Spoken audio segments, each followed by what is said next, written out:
Friends, அடுப்பங்கரை நம்ம வீட்டு சமையலில் இன்றைக்கி ஒரு அருமையான பலாக்கொட்டை கறி குழம்பு மிஞ்சும் சுவையில் செய்ய போகிறோம். கறி குழம்பே தோற்றுரும்.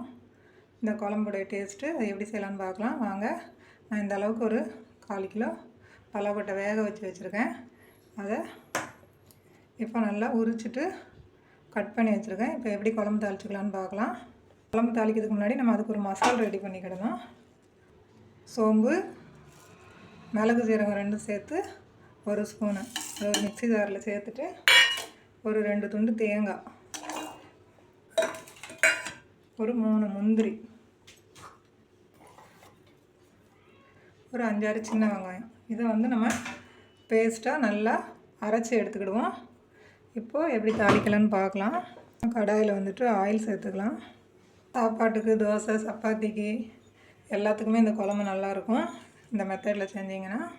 இப்போ குழம்பு தாளிக்கிறதுக்கு ஒரு அன்னாச்சிப்பூ, 2 ஏலக்காய், 2 லவங்கம், ஒரு பட்டை எடுத்துருக்கேன். 2 வெங்காயம் பொடியாக கட் பண்ணி அதையும் சேர்த்துக்கலாம். 2 பச்சை மிளகாவும் கீரி சேர்த்துக்கலாம்.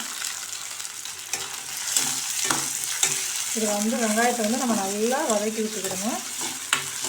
வெங்காயம் இப்போ நல்லா வதங்கிடுச்சு. நம்ம இந்த ஸ்டேஜில் இஞ்சி பூண்டு பேஸ்ட்டு சேர்த்துக்கலாம். அதுக்கு முன்னாடி ஒரு கட்டு கருவேப்பிலை சேர்த்து நல்லா வதக்கி விட்டுக்கலாம். இஞ்சி பூண்டு பேஸ்ட்டு, மிளகு, சீரகம்லாம் கண்டிப்பாக சேர்த்துக்கோங்க. ஏன்னா பலாக்கொட்டை ஒரு சிலருக்கு அது ஒத்துக்காது, கேஸ் ட்ரபிள் ஐட்டம்.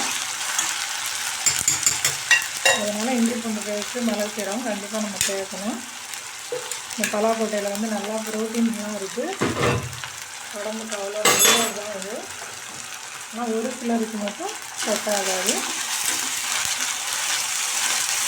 இஞ்சி பூண்டு பேஸ்ட்டு நல்லா பச்சை வாசனை போகிற அளவுக்கு நம்ம வதக்கி விட்டுக்கலாம்.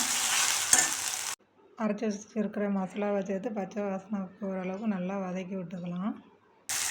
அடுப்பை மீடியமில் வச்சு நல்லா வதக்கி விட்டுக்கோங்க, அடி பிடிச்சிடாமல். ஏன்னா இதில் நம்ம முந்திரி எல்லாம் சேர்த்துருக்கோம், டக்குன்னு அடி பிடிச்சிரும். இப்போ இது பாதி அளவு வதங்கிட்டு இருக்கும்போதே நம்ம இதுக்கு தேவையான மசாலா ஐட்டத்தை சேர்த்துடலாம். 1 ஸ்பூன் தனியாத்தூள், ஒரு பிஞ்சளவு மஞ்சத்தூள், ஒரு 1/2 ஸ்பூன் தனி மிளகாத்தூள், ஒரு 1/2 ஸ்பூன் குழம்பு மிளகாத்தூள், 1/2 ஸ்பூன் கரம் மசாலா.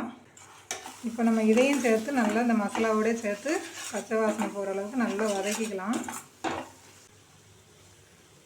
இப்போ ஓரளவுக்கு நல்லா வதங்கி வந்துருச்சு. நம்ம இந்த ஸ்டேஜில் ஒரு 2 தக்காளி இது மாதிரி நான் அரைச்சி வச்சுருக்கேன், அதை சேர்த்துக்கலாம்.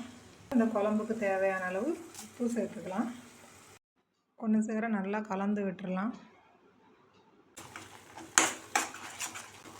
ஓரளவுக்கு நல்லா வதங்கி வந்துடுச்சு. நம்ம இந்த ஸ்டேஜில் நம்ம உரித்து கட் பண்ணி வச்சுருக்கிற பலாக்கொட்டையை சேர்த்துக்கலாம். நம்மளுக்கு எவ்வளோ திக்னஸ் தேவையோ நம்ம அந்த அளவுக்கு தண்ணி சேர்த்துக்கலாம்.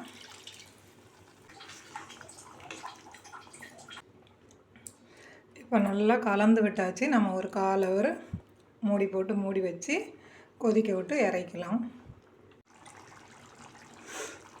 இப்போ பாருங்கள், நம்மளுடைய பலாக்கொட்டை குழம்பு எவ்வளோ சூப்பராக ரெடியாக இருக்குன்ட்டு. நல்லா தலை எண்ணெய்லாம் பிரிஞ்சு வந்துருச்சு. நம்ம இந்த ஸ்டேஜில் நல்லா கொத்தமல்லி தழை தூவி இறக்கிற வேண்டிதான். நல்லா கமன்னு வாசனையோட சூப்பராக இருக்குது. நீங்களும் இது மாதிரி செய்து பாருங்கள். பலாக்கொட்டை சீசனில் தான் நம்ம இதெல்லாம் செய்ய முடியும். நீங்களும் செய்து பார்த்துட்டு எப்படி இருக்குன்னு கமெண்ட் பண்ணுங்கள். வீடியோ பிடிச்சிருந்தால் லைக் பண்ணுங்கள். நம்ம சேனலுக்கு ஆதரவு கொடுங்க.